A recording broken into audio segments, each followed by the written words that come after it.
Hello, I'm Dr. Michelangelo Austin. Welcome to today's Bite-Sized Bit. Today we're going to talk about pain in the joints, and we're going to talk about occlusal disease. And so let's go ahead and get started. Back in 1972, there was a title, it was called Title IX, and you can Google it and you'll get a Wikipedia page about it. And basically what it pertained to, the big impact that it had was women in sports. And so certainly in Wisconsin, our girls, they start playing hockey at a very early age. And I don't know when the last time it was that you watched a female sports team play, but they are aggressive. And what is happening is that we're discovering that, as women have certain hormonal changes, at certain points during that hormonal change, there becomes this thing called joint laxity. And what happens, the joints are where the tendons and ligaments are together, they can actually loosen up a little bit. And if you get your bell rung really hard and you're not wearing the proper protective equipment, then what's going to happen is that you're going to have permanent damage. This is all one bone, our lower jaw joint, and where it attaches right in front of our ears, that's the most complicated joint in the body. And so, another thing would be Taekwondo. If you get a kick to the head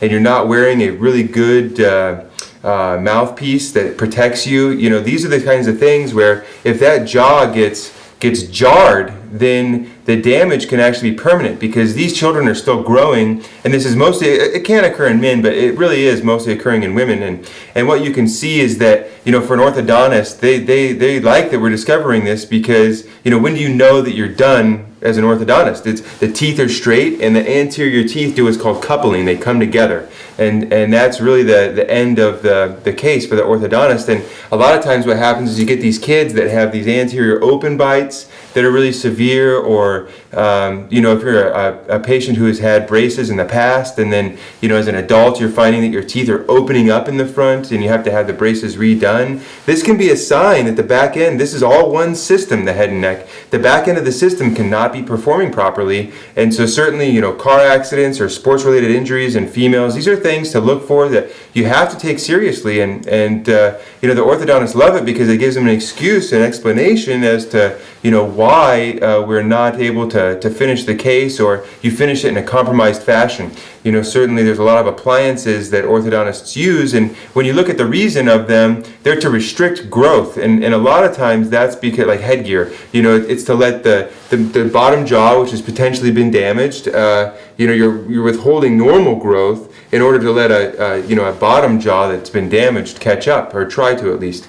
And so this can really relate to a lot of things. I really think, I'm really thankful for the fact that there's children in my care right now who we make custom sports guards in the office. And so I'm really happy that there will be women out there one day that say, my dentist was a really progressive dentist, and he convinced my parents to get this sport guard for me, and that's why my jaw doesn't hurt any worse than what it does, because I played martial arts or hockey or these different kinds of things. And so when you come into the office, make sure that you bring like your school logo and names. We can put those on the sports guards themselves. And parents always ask, my kids' teeth are coming in, am I going to need a new one? And the answer is absolutely, yeah. But you have to look at, do you want a lifetime of debilitating, trauma because you weren't protecting them correctly? I firmly believe, one day, when I'm old and gray, we'll look back on this, and this will be the same as do you remember when we had to wear bike helmets? I don't know.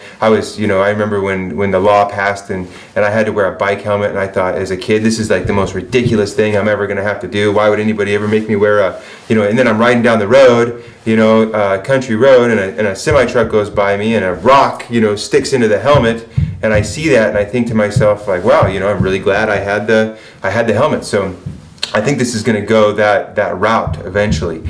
And so those are definitely something to think about. You have to protect your children when they're playing sports. If you have a history of trauma, like an accident or sport related injuries, and you have pain, or your bottom jaw is not ever fit together properly, these are things that you need to talk to your dentist about and to have evaluated.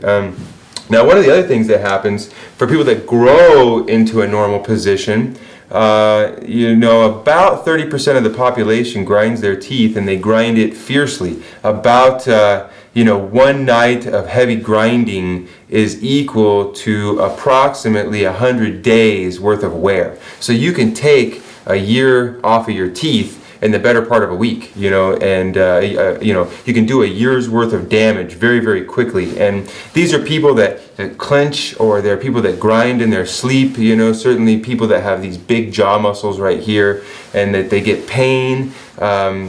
You know, that's something that we can actually, there's appliances that we can use, Botox we can use, you know. I use Botox for my own grinding, you know. I certainly don't use it to prevent wrinkles. I was gonna try to say that part with a straight face, but who wants to get wrinkles? You know, I mean, Botox is really that's a different video, but that's really just a wonderful, you know, wave of the future. You know, if there ever was a fountain of youth, that's one. But I digress. So. You know, damage to the joints, something to be concerned about and talk to your dentist. You know, grinding is something that you need to protect yourself from. Yeah, there are a lot of gimmicky ones at the store. Truth be told, if they're soft and you put them in your mouth, you're going to wake up at the middle of the night and you're going to have them half in your mouth and half out, and you're going to be chomping away on them. You know, you put something soft in your mouth and your body thinks it has to chew it up and swallow it. So they're really best made by your dentist. Anyway, so this is the two things that I want to talk about today. You know, the TMJ and pain here, and certainly the grinding in the muscles here. And this is Dr. Michelangelo Austin, Modern Family Dentist, and I hope you enjoyed today's bite-sized bit. I'll see you soon.